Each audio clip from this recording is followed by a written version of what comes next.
Every team, every topic, everywhere. This is Bleav. Doesn't matter if you're an Indian or if you're a Warhawk. The Uerlin mention is the greatest. You'd hope for the best as Uerlin fan, but this is the Bleav in the Warhawks podcast with hosts Dusty Thibodeaux and Chase Regian. Chase, you always have such great insight. Dibs is going to bleep it all. What are these guys always talking about? We talk a lot about food on this podcast, and I'm going to continue to do so. Really, really appreciative of the people and the community and the way that they've backed us up. Nailed the introduction, by the way. Awesome. Thanks, I love Fish. it. Chase, we're back for another one. I am excited. We got a sweep in baseball over Western Illinois. Maybe not necessarily the biggest name, but we still beat the Leathernecks. Around though, 3 games in a row. But I feel like early on you got to have these games because you got to kind of get your confidence. You got to figure out who can throw, what their kind of limitations are of how many innings they can go.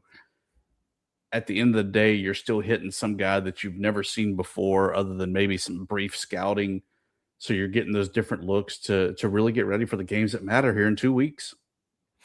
Yeah, well, unfortunately, they got two good programs coming up. 2 historically good programs. I don't know how good they are this year. Southeastern got some preseason hype as like a top 50-ish program. Maybe a couple of them had them, right outside the top 25. But I think that series, it's a 2-game series there at the Lou. It's a bigger deal for Ford Pemberton because that was a place that he coached at for a while. So it's kind of that revenge factor. It doesn't feel like, I don't know. Baseball feels too nice in that sense. Like, is it really a revenge factor, or are those guys all just still friends and he just went somewhere else? Or did he get fired and it was dramatic? Do you know? No, he went somewhere else. I want to say he left there to go to Memphis. Yeah, well, can't blame him there. Yeah. But it does kind of, you're right that baseball is typically kind of more friendly when it comes to that. But I can't help but wonder whenever we face off against Louisiana Tech and Federico is their, director of player development, is there going to be a little extra emphasis on the scouting that week for that game? Is there going to be maybe a little Iggy that he knows that, Jake Haggard likes this type of pitch, so we're not going to give him that? Is there going to be a little bit more? Oh, I assume there is. I assume Fed's got, Fed struck me as a methodical guy, so I'm sure he's still got all those notes somewhere in a black book ready to take out. We have a great guest coming up as they get ready to invade the beach. The men will tip off the Sun Belt Conference tournament on Tuesday against ODU. I got pinged by the ODU monarchists. They're like, we're meeting up Tuesday night, right? And I was like, nah, man, I got too much life and too much real world work going. I will be streaming and waving to the TV. Yes. Yeah, absolutely. I'm not going. Good for them. Good for the monarchists. Yeah. I do want to go, though. I have not been to the tournament when it was in Pensacola. I went when it was in Hot Springs, went when it was in New Orleans, but have not made the trek over to Pensacola. But all of that, Chase, our guest tonight, the legendary, the man that really had the same season as last year. I know everybody was picking them as 13th coming into the season, that they were not going to be a good team with a whole new roster, with a new coaching staff and everything. Finished 10th. They'll be starting their journey on the stairway to heaven of the Sun Belt Conference tournament on Wednesday night. And that is the one and only Scotty Fletcher. Yes, sir. What's up, guys? What's up, baby? Come on. My favorite friend of the podcast, Coach. So, Coach, like we were talking about, great season overall. And I know it's not done. I know you don't want it to be done at all. But when you kind of go back and look at it, 7 conference wins, exact same record we had last year, but some big non-conference wins. yeah, you had to kind of run that gauntlet there of the Alabamas, the Mississippi States to be able to kind of do those return trips for the home and homes and get the bills paid as well. But how do you kind of sum up this season, or should I say the regular season? Well, I think the biggest thing is, and I appreciate those, kind words, and you're right. Look, I think for us to have 14 regular season wins, the second most since 2010, is a credit, obviously, to our staff, to our players, to our buy-in, to our vision, to our belief. Just trying to move the needle in the right direction in year one. Did a lot of great things so far this year, and we still got basketball to be played. And then when you look at, the 2-point loss at Troy, James Madison beats us 4. Us and LSU were the only teams all year to go at Georgia Southern and be up at half. Lose by 6 to Marshall. So when you really look at it, it wasn't like we had a team that was just, participating in the Sun Belt, if you will. We were competing night in and night out in the Sun Belt. And I feel like we did a great job. Yeah, we'd love to be on the other side of that scoreboard every game, but I feel like we did a great job representing the ULM brand, the people that came before us and made this program what it is. And look, hopefully we've built a foundation that can stand on rock and not on sand, and we've moved the needle in the right direction to make people proud and excited for it, for sure. Coach, I need you to explain this, the Sun Belt tournament to me like I've never seen it done before. Okay. Do they do it by East and West by the conference, and then you just go lower seed versus higher seed? How does it work to go up through the Sun Belt Conference here? Okay. So obviously we, have our size that we play. And then once that hits, when they seed everybody 1 through 14, then the East and West go out the window. So that's where we are now as it relates to that. So we finished 8th.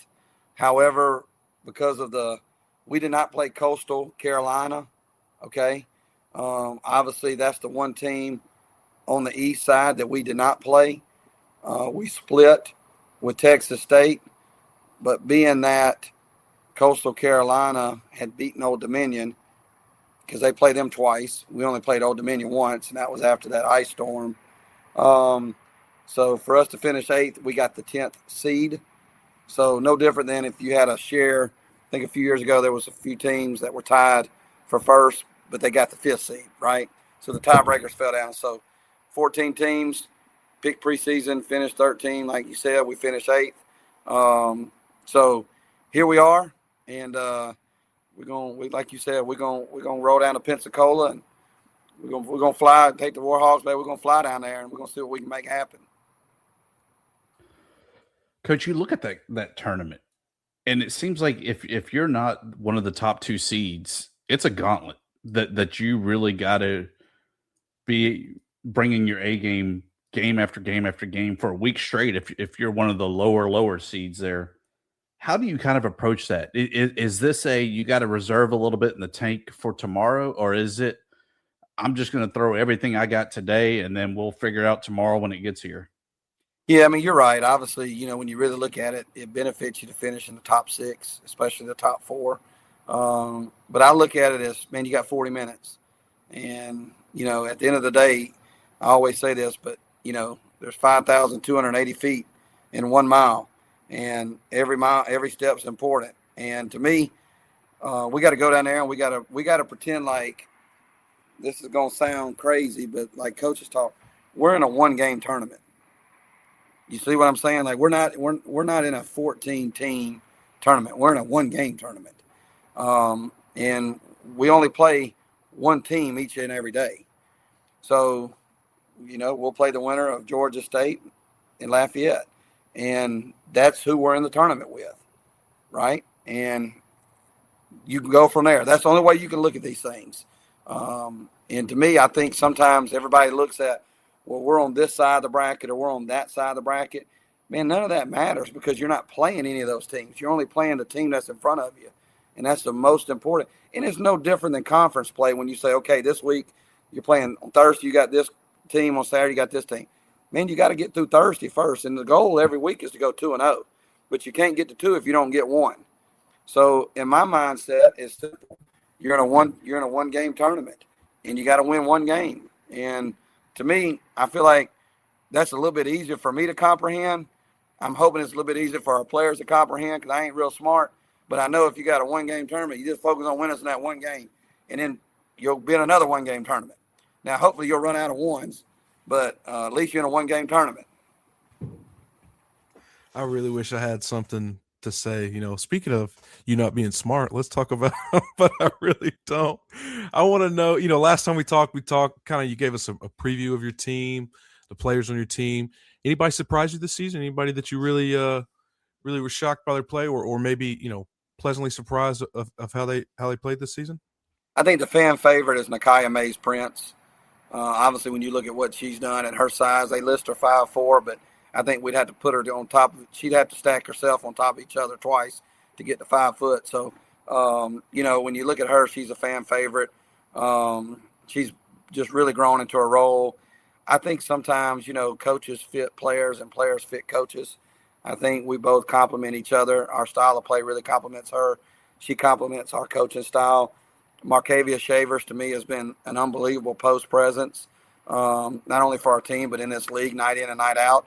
She's had some monster games, and she's really grown from the first year I coached her at Pro River to now.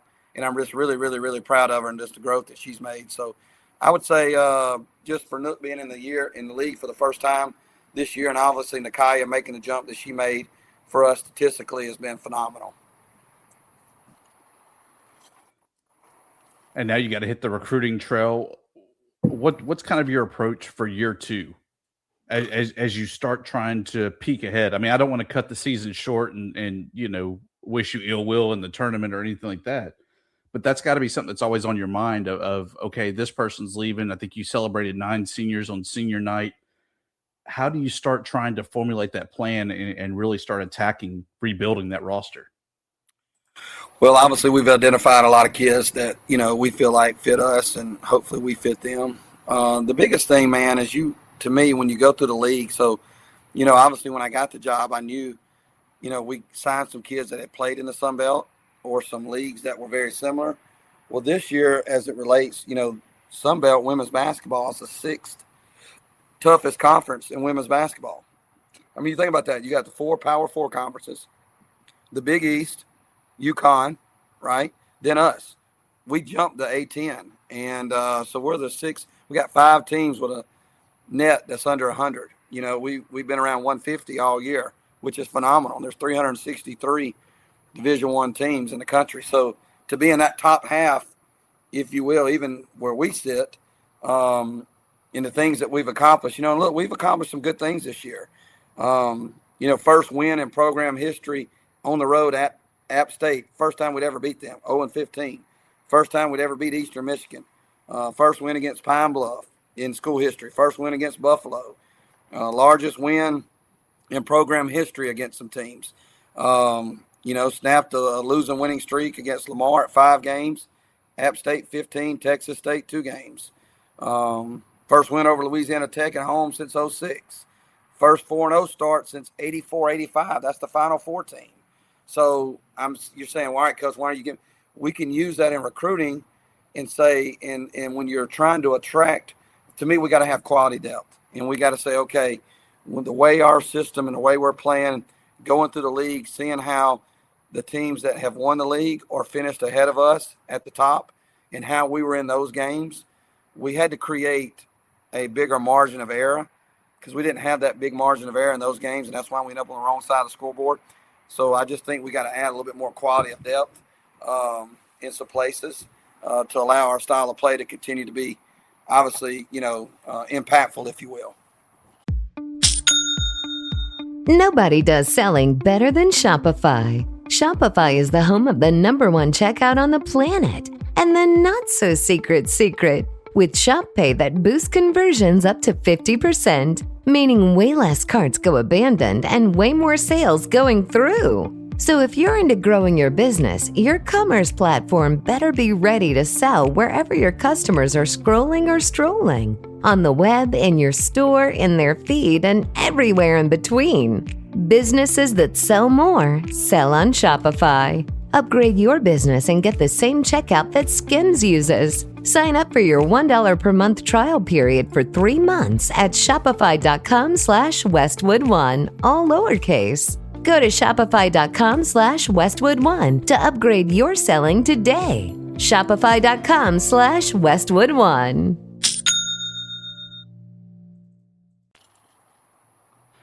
So we had SJ on to sum up the P40 night. He said it was a great success, but I feel like he's always one to critique things. What was your thoughts of that event? And then the follow-up, he said you were slinging some serious Airbnbs and condos. Are you slinging some real estate here in the off season? Well, what had happened was, we were actually on the road at Georgia Southern. And so, of course, when your boss asks you to come up with some items to, contribute to this event, and this was our big fundraiser, I'm going to scramble and do what the boss asked. Well, when he said that whatever money was raised got to go to the individual sport, well, then I really got on the horn. And, but no, man, my wife and I, for the last 10 years when we were at Pearl River, we invested and got into the Airbnb business, I guess, if you will, before it kind of really took off in that part of South Mississippi and, down there on the beach and close to it. So I thought what better chance to provide. Everybody loves to go to the beach, right? Little Zach Brown, toes in the water, Warhawk in the sand, Dusty Thibodeaux's phone and on the, I don't know. I'm just clowning. But no, man, we did that. Then came up with some fire pits, got a hunting trip. It's funny, man. My wife's been picking on me about my little hunting land in Mississippi, but it produced some really good whitetail bucks and some turkeys. And, man, that went really good. So we're excited about that. So I got the okay to keep the land for one more year, if you will. But no, man, I thought the night my wife went to it, she said it was phenomenal. Seems like Coach Vincent performed the Band of Heathens' Hurricane, which is a great song. So to tap it off. So, man, look, it was a phenomenal night. A lot of great, people were obviously there, a lot of great items. And just people kind of buying into the vision to make ULM what we already know it is, which is continue to build on how special and how great it is. So wait, so you said BV was singing karaoke? Yes, sir. That should have been sold as a video. But now, the one-up coach, next year, maybe after the first win in Pensacola, and then we just keep going from there. What song are you singing your first karaoke? Oh, boy, that's a good one right there now. That's a good one. I had to get back with you on that one, but I got, I got one for you. I tell you what, you may not believe this, but I've got a rap song that I sing for the girls after a big win. So I've got 2 rap songs that I came up with back in my day. So they used to call me Paul Wall when I was in college and I had my head shaved. So I had to learn how to rap to kind of, stay on my toes. But the girls like it when I bust out a rap over a big win. So I guess instead of picking a song, maybe I'll bust a rap for all the ULM Nation. And that'll give you guys, and that, Chase, that'll give Mike McGee a lot of credit on the tennis courts. We may be able to auction that off as well. So let's keep that in mind. I like that, Tibbs. I really thought he had you. I really thought Tibbs had you, Coach. And finally, a question that you didn't have an answer to. And then you give us a history on Paul Wall, which, no one's ever called you Paul Wall in your life. Let's be honest. That ain't going to give Mike McGee no credit. That's funny. Coach, I think about your regular season and, all the things you listed. And, when you get we had some rough times, ULM women's basketball, some rough times, especially during my time. And then after that, and then we get Missy, and Missy turns this thing around. And then we get this weird dude with a heavy accent that loves a side quest. You don't know how it's going to go. And it doesn't go down the toilet, Coach. I mean, it doesn't, like, you did a great job this season. I mean, seriously, like we talked about how I think fans are really excited to see what you'll do here. When you focus on your season, you think about next year, you think about, which I know you're not thinking about that yet, or maybe parts of it, but not the regular season and playing and all that. You're focused on this postseason. Do you see this postseason as kind of cementing that for you, or do you see it as just kind of a next step of the process? Well, I'd be remiss if I didn't say seriously special. I know we cut up and clown, but thank you for the kind words. Because, when you take these jobs, man, seriously, you want to impress and make people like yourself, alumni, fans, the community, people that are watching. Because there's a lot of people that I don't know that tune in and watch us, right? I called a gentleman the other day that was at the nursing home and visited with him, and he thought I was pranking him, and he watches all of our games. And so this is an opportunity that I don't take lightly, and I never want to give anybody that sacrifices 2 hours of their time or a hard-earned $10 to $15 from their paycheck or more to watch us play and to say, man, that guy don't have passion. He doesn't give those girls everything he has. He doesn't give us everything they have because, one thing about me, I'm never going to change. You can always have access to me. You can always come out of office and have access to me. I'm always going to be available. I'm not going to change who I am regardless of a win or a loss.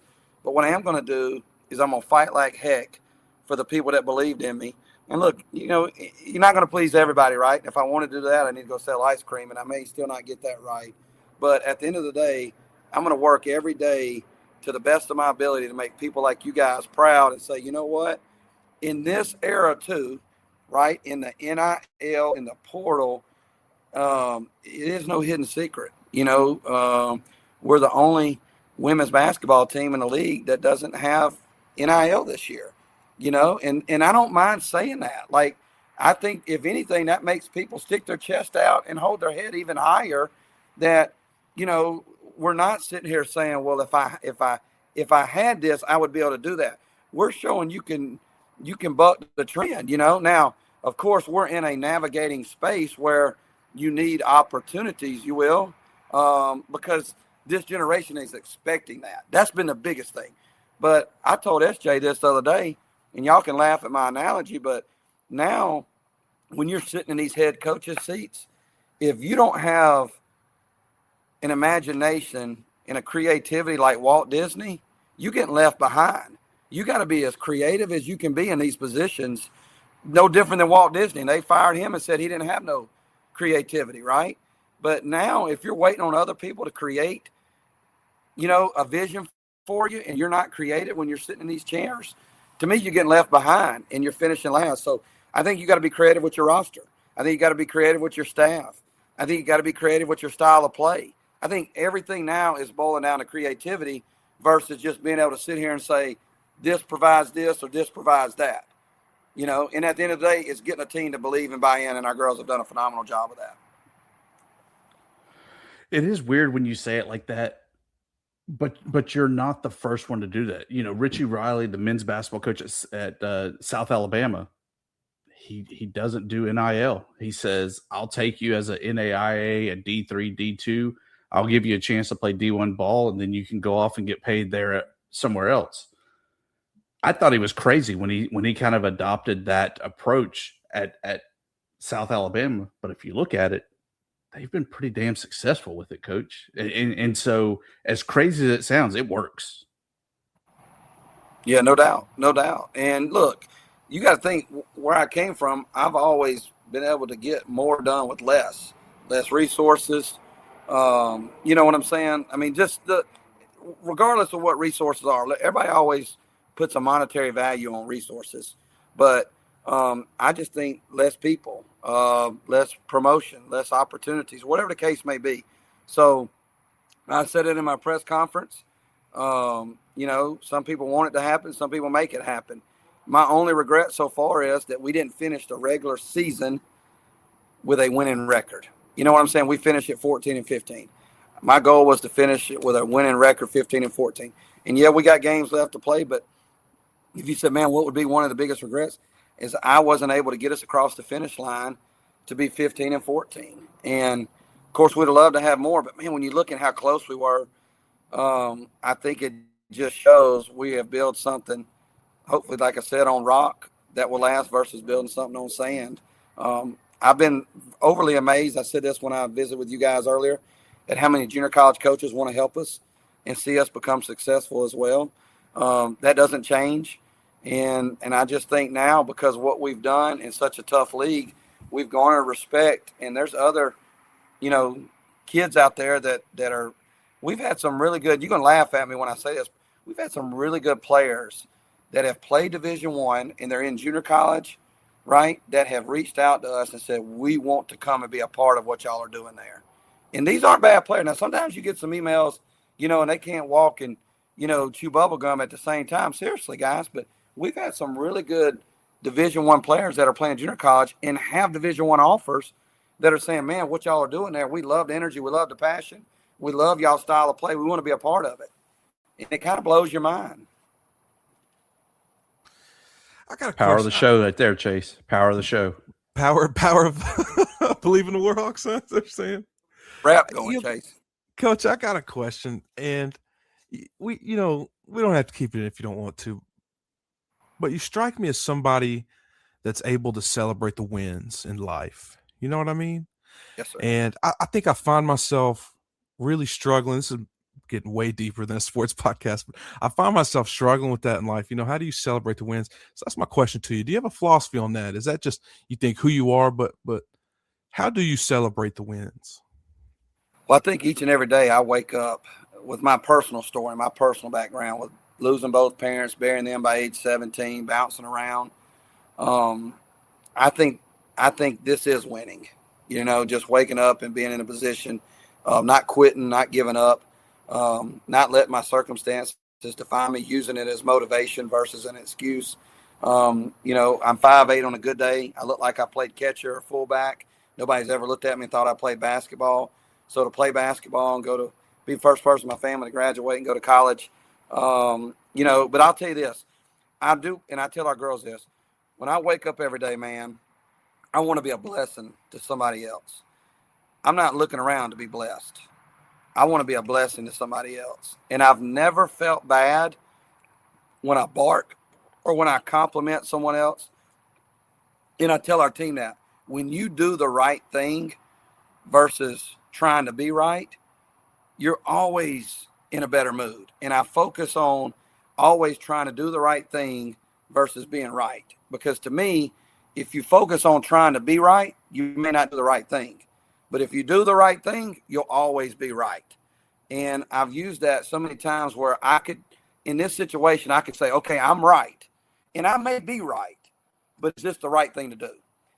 You know what I'm saying? And I never grow from those moments. So when you talk about winning in life, man, being a blessing to others, being a positive light, making sure my light's always on, complimenting other people, and not doing it for any selfish or hidden agenda. Sometimes I think when people can talk a good game or, know how to maneuver with people, everybody thinks, well, they're full of crap, they're a car salesman, whatever. But man, to me, I think when you have a genuine relationship and you say, hey man, this is who I am, I'm not for everybody and everybody's not for me. But it doesn't mean, what's Nick Saban say, right? High achievers hate mediocre people, right? And mediocre people hate high achievers. So you've got people that are going to ascend, descend, or stay. And man, I'm just somebody that I'm wanting to go every day, man. I wake up on 10, I'm barking. This is who I am all the time. So I just think any little bit, man, that we can celebrate. And then, look, man, I think we get to do this. We don't have to do this.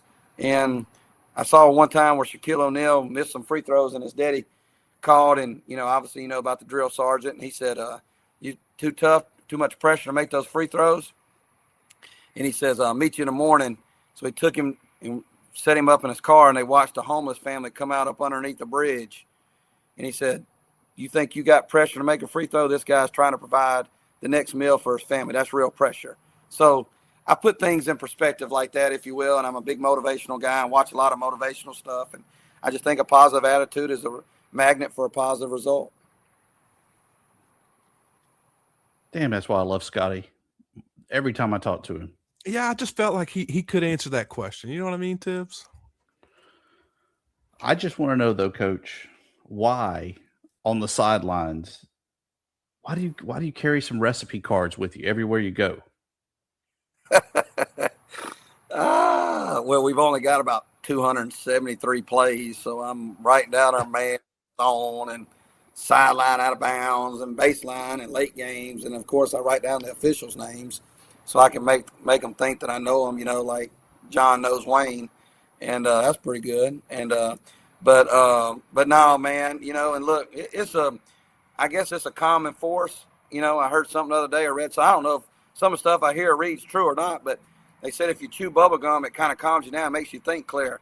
So I've been chewing the heck out of some daggum bubble gum. I probably need to get an NIL deal with Juicy Fruit, because I'm going to tell you what, I've been chewing on that gum, baby. I chew on it so hard it splits. I'm like I'm spitting it out, so. But no, those are just, I guess, a common source and just a reminder. And then obviously going into a game, I think this would be a really good set to run based off what we've seen and tried to adjust. So, but I do gnaw on those recipe cards. I've tore a few in half. I bite on them, and sometimes when I bite them, I feel like we make free throws, and I cross my fingers like this, and I stand on my toes and do a little calf raise. So, look, I don't know if it helps or not, but I got all these weird superstitious ways. A signed, game-used recipe card. There's your next P40 contribution for next year, Coach.